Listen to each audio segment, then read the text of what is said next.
प्रभु यीशु मसीह के नाम में आपको अनुग्रह और शांति बहुतेत के साथ मिलता रहे।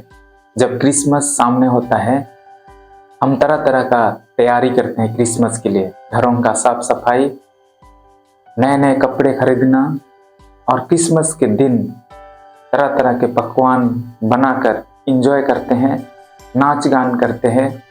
अलग अलग लोग अलग अलग तरह से क्रिसमस सेलिब्रेट करते हैं। लेकिन इस क्रिसमस के सीजन में हम वचन से कुछ महत्वपूर्ण बातों को हम सीखेंगे। जब यीशु मसीह स्वर्ग को छोड़कर इस पृथ्वी पर आए, तो जब पहला क्रिसमस मनाया गया, वास्तव में क्रिसमस का मतलब क्या है? मसीह का आराधना करना।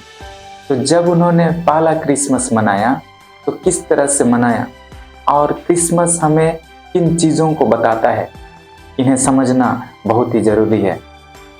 क्रिसमस का सबसे मुख्य जो भाग है, क्रिसमस का मुख्य कारण है यीशु मसीह का इस पृथ्वी पर जन्म लेना। यदि आप यीशु मसीह को अपने जीवन से अलग रखते हैं तो आपका क्रिसमस मनाने का कोई अर्थ नहीं रखता है। सबसे पहला हमारा जो ध्यान है, जिसका हम बर्थडे मना रहे हैं, जिनका हम सेलिब्रेशन कर रहे हैं कि वो स्वर्ग से इस पृथ्वी पर आए, और उसी के बारे में यदि हम ना जाने, उसी यीशु के साथ हमारा रिश्ता सही से नहीं है, तो फिर हमारा बाकी जो एंजॉय करना वो अर्थहीन हो जाएगा। और इसलिए इस क्रिसमस के सीजन में हम वचन से भी कुछ बातों को हम सीखेंगे कि पहला क्रिसमस उस समय के लोगों ने किस तरह से मनाया, हम किस तरह से क्रिसमस मना सकते हैं, किस तरह से हम यीशु का आराधना कर सकते हैं। मत्ती सुसमाचार 2 अध्याय हमें बहुत सारी चीज़ों को हमें सिखाता है। हम बहुत सारी बातों को इस चैप्टर से सीख सकते हैं। सबसे पहला चीज़ वचन से हम पहले पढ़ेंगे कि यहाँ बाइबल हमें क्या बताती है। यहाँ लिखा है मत्ती सुसमाचार उसका 2 अध्याय 1 पद से लेकर आगे। हेरोदेस राजा के दिनों में जब यहूदिया के बैतलहम में यीशु का जन्म हुआ, तो पूर्व से कई ज्योतिषी यरूशलेम में आकर पूछने लगे, यहूदियों का राजा जिसका जन्म हुआ है कहाँ है? क्योंकि हमने पूर्व में उसका तारा देखा है और उसको प्रणाम करने आए हैं। जब यीशु का जन्म हुआ, यीशु मसीह का इस पृथ्वी पर जन्म लेना एक बहुत ही बड़ा अद्भुत काम है, बहुत ही अद्भुत घटना है। और कई बार हम यीशु मसीह का जन्म को एक इतिहास के रूप में देखते हैं, लेकिन यीशु का जन्म एक भेद है। हमें इस बात को जानना है।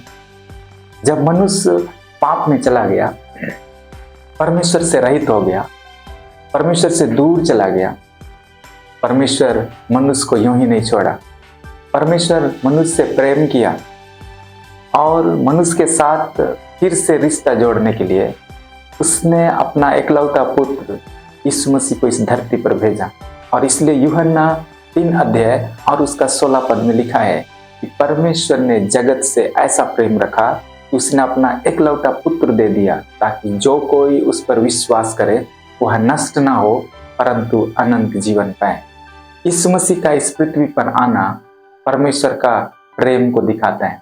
परमेश्वर ने जगत से प्रेम किया, सिर्फ हम मसीहियों के लिए नहीं, लेकिन जितने भी इस संसार में मनुष्य के रूप में जन्म लिए हैं, हर एक मनुष्य से परमेश्वर प्रेम करता है। और उस प्रेम के कारण ही उसने अपना एकलौता पुत्र को दे दिया, क्योंकि सारे मनुष्य उस नरक की ओर जा रहे थे। परमेश्वर मनुष्य को बचाना चाहा। मनुष्य को बचाने के लिए उसने एक मार्ग को निकाला, एक योजना को बनाया, और उसके लिए उसने यीशु को इस धरती पर भेज दिया। उस यीशु को जानने के द्वारा ही, उस यीशु के ऊपर विश्वास करने के द्वारा ही हम उस नरक के दंड से हम बच सकते हैं और हमारा जीवन उस स्वर्गीय जीवन में, उस स्वर्ग तक हम जा सकते हैं। तो यहाँ बाइबल बताती है कि जब यीशु का जन्म हुआ तो कई ज्योतिषी यरूशलेम में आकर के पूछने लगे कि यहूदियों का राजा जिसका जन्म हुआ है वह कहाँ है। उन्होंने एक सवाल को उठाया, एक क्वेश्चन को उन्होंने पूछा कि यहूदियों का राजा जिसका जन्म हुआ है वो कहाँ है। हम उनको दंडवत करने के लिए आए हैं, उनकी आराधना करने के लिए आए हैं। इस क्रिसमस के सीजन में हम सीखेंगे कि हम किस तरह से यीशु मसीह का हम आराधना करें।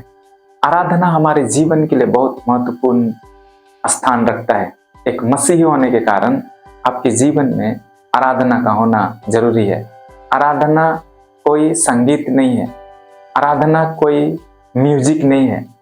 जैसी आराधना कहने से लोगों के मन में ये विचार भर चुका है, जैसी आराधना कहेंगे तो कोई म्यूजिक बज रहा है, पैड बज रहा है और उसमें सारे नाच रहे हैं, यही सोच अक्सर लोगों के मन में आता है। म्यूजिक परमेश्वर का आराधना नहीं है। वो म्यूजिक एक भाग हो सकता है, लेकिन म्यूजिक परमेश्वर का आराधना नहीं है। हमें खुदा का आराधना करने के लिए, परमेश्वर को आराधना करने के लिए अपना जीवन को हम परमेश्वर की आराधना के लिए इस्तेमाल कर सकते हैं। इसलिए रोमी उसका 12 अध्याय में लिखा है कि जब हम उसकी आराधना करते हैं तो हमारा जो आराधना है वो पवित्र होना चाहिए, वो जीवित होना चाहिए और परमेश्वर का भावता बलिदान होना चाहिए। 3 चीजें आराधना में आती हैं। सबसे पहला चीज, हमारा जो आराधना है वो पवित्र होना चाहिए। यह पवित्रता हमारे आत्मा से संबंधित है। हमारा आत्मा पवित्र होना चाहिए। और दूसरा चीज है जीवित, यह हमारा प्राण से संबंधित है। हमारा जो प्राण है उसके द्वारा से हम परमेश्वर की आराधना कर सकते हैं।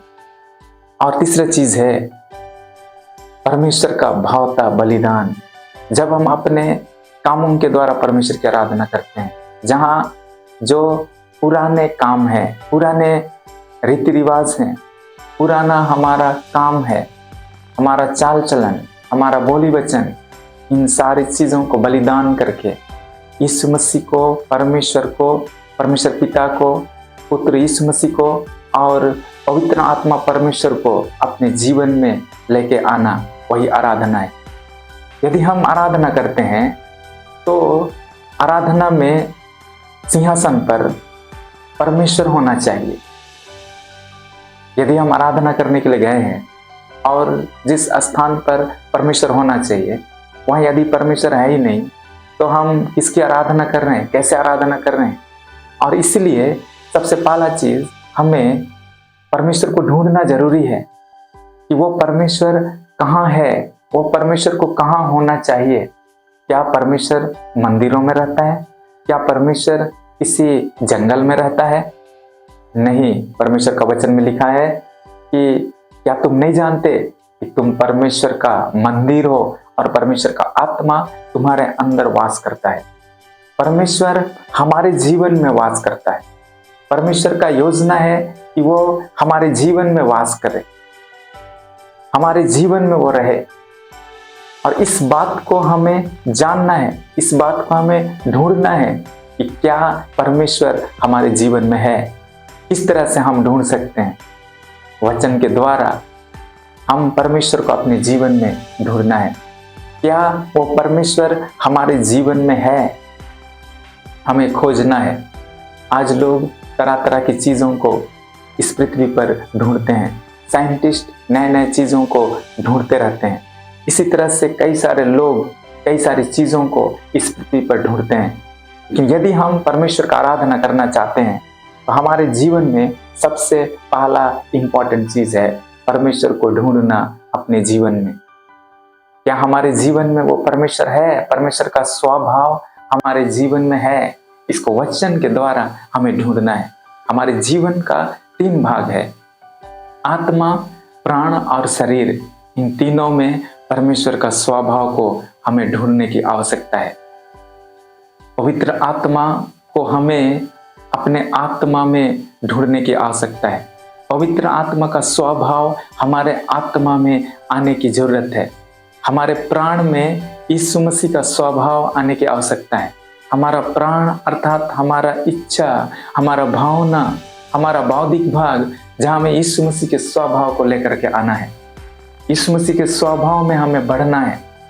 इसी तरह हमारे शरीर में, शरीर अर्थात हमारे कामों में, हम संसार के साथ हम जो उठते बैठते हैं, संसार के साथ में हमारा वार्तालाप करना, हमारा बोली वचन, हम अपने आप को एक्सप्रेस करते हैं इस शरीर के द्वारा, तो उस शरीर में हमें परमेश्वर के स्वभाव को लेकर के आना है। यदि हम अपने शरीर में परमेश्वर के स्वभाव को लेकर के आएंगे तो ये हमें परमेश्वर का संतान बना देता है। अल्टीमेट पर्पस जो है, ये हमें परमेश्वर का संतान बनाता है। जब लोग हमें देखेंगे तो हम में वो परमेश्वर का संतान को देख पाएंगे, क्योंकि वचन में लिखा है, जो उस पर विश्वास किया उसने उन्हें परमेश्वर का, जो कोई उस पर विश्वास किया उसने उन्हें परमेश्वर का संतान होने का अधिकार दिया। जितनों ने उस पर विश्वास किया है उन्हें परमेश्वर का संतान होने का अधिकार दिया है। इसी तरह से जब हमारे प्राण में हम यीशु के स्वभाव को लेकर आते हैं तो ये हमें चेला बनाता है। हमारे आत्मा में वो पवित्र आत्मा का जो स्वभाव है उसको लेके आना है। जब हम पवित्र आत्मा के स्वभाव को अपने आत्मा में लेके आते हैं तो ये हमें शांत बनाता है। हमें यीशु को ढूंढना है, हमें परमेश्वर को ढूंढना है। वचन के द्वारा हमें ढूंढना है अपने अंदर कि परमेश्वर मेरे अंदर है कि नहीं, मेरे स्वभाव में है कि नहीं, मेरे चरित्र में है कि नहीं, हमें ढूंढना है।